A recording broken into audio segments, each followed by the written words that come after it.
Escalating crisis. Russia's strategic victories underscore Ukraine's cry for U.S. military aid. The situation on the Eastern Front has deteriorated significantly, according to the recent statements of Alexander Syrsky, the top military commander. This assessment is supported by various sources including video evidence, analyst reports, and interviews conducted by CNN with Ukrainian soldiers.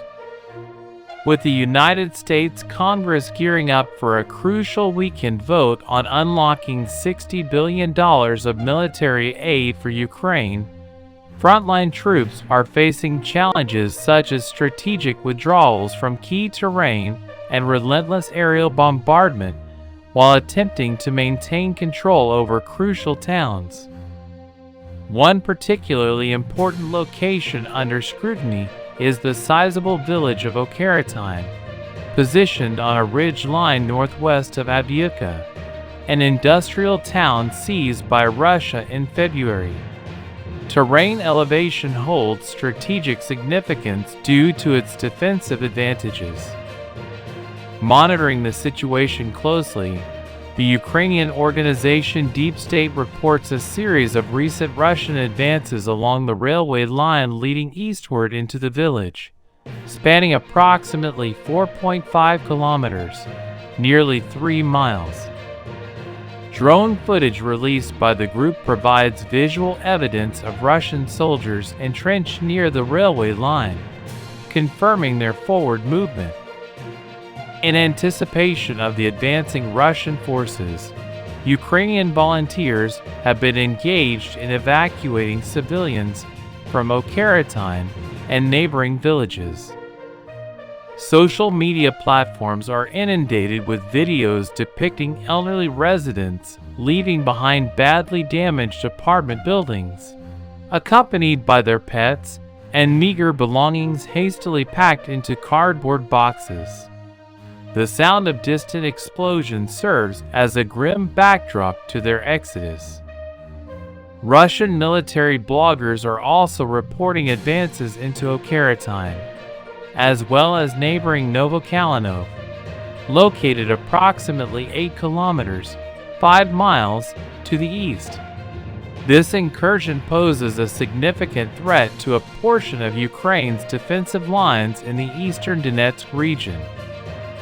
According to Boris Razin, a Russian military blogger who posted on Telegram, the large fortification between Escalating and Novokalinov may soon fall into Russian hands. He noted that assault groups have already penetrated Novokalinov from the southeast and are continuing their advance.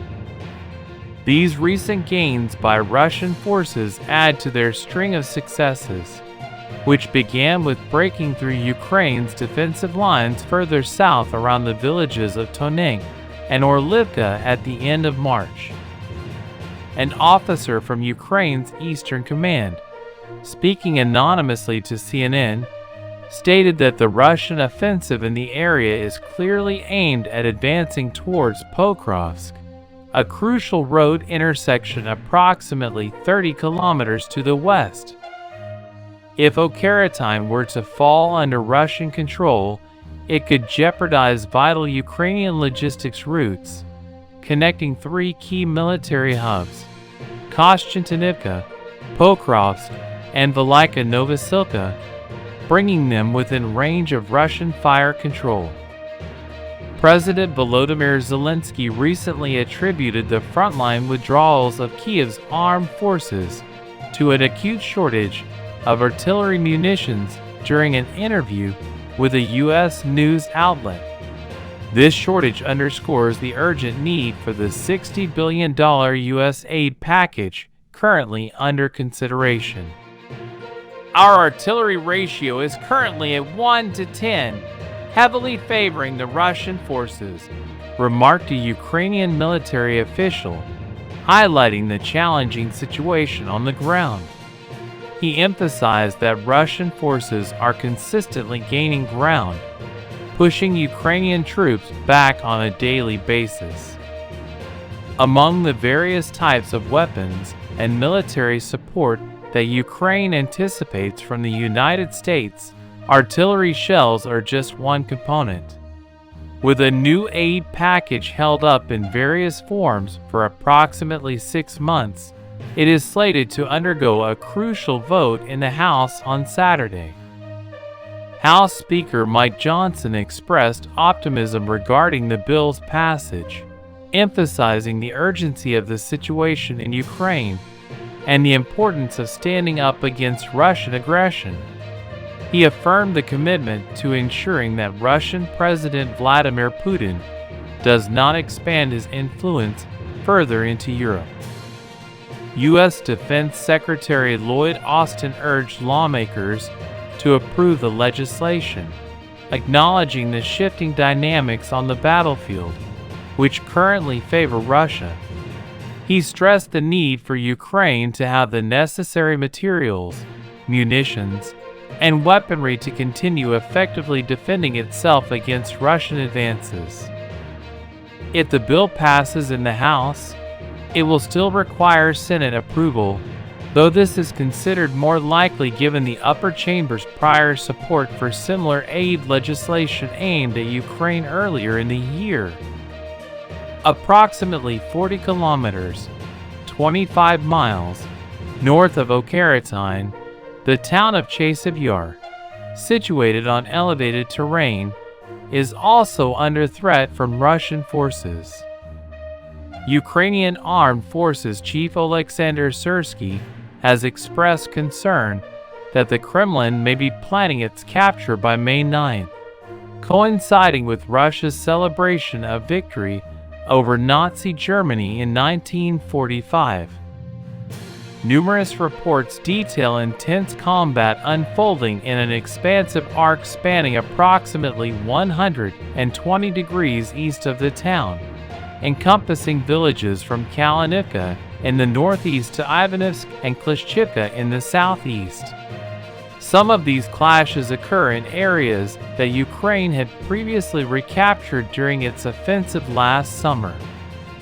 The situation surrounding the town of Chasiv Yar remains precarious, stated Nazar Voloshin, spokesperson for the Ukrainian Ground Forces, Kortitsia Operational Strategic Group, in an interview with CNN. The enemy currently maintains air superiority, utilizes missiles, and employs heavy-caliber artillery ammunition in its efforts to advance towards the borders of the Donetsk region, he remarked. Voloshin elaborated on Russian ground tactics, noting that assault groups advance toward Ukrainian positions to test for vulnerabilities before retreating without securing territory. Yuri Fedorenko, commander of the Achilles Drone Battalion within the 92nd Separate Assault Brigade, corroborated that Russian forces had not made substantial territorial gains in recent days. However, he emphasized that intense combat persisted in villages surrounding Chasiv Yar. The battle is waged for every house, every street, every intersection. Some positions are contested, Fedorenko conveyed in a phone interview with CNN from the region. He warned that if Russia were to capture Chasiv Yar, it would bring cities like Kostyantynivka and Kramatorsk within the reach of Russian fire control, signifying a significant shift in the dynamics of the conflict in Donetsk. Presently, Russia's strategy seems aimed at neutralizing Chasiv Yar from the air. Videos circulating on pro-Ukrainian Telegram channels depict a series of massive explosions in the town, likely caused by FAB-guided aerial bombs dropped from Russian aircraft positioned kilometers behind the front lines. The utilization of FAB bombs, some weighing up to 1.5 tons, with roughly half of their composition consisting of high explosives, has become increasingly prevalent since their introduction by Russia in early 2023. These bombs have proven highly destructive and effective in their impact.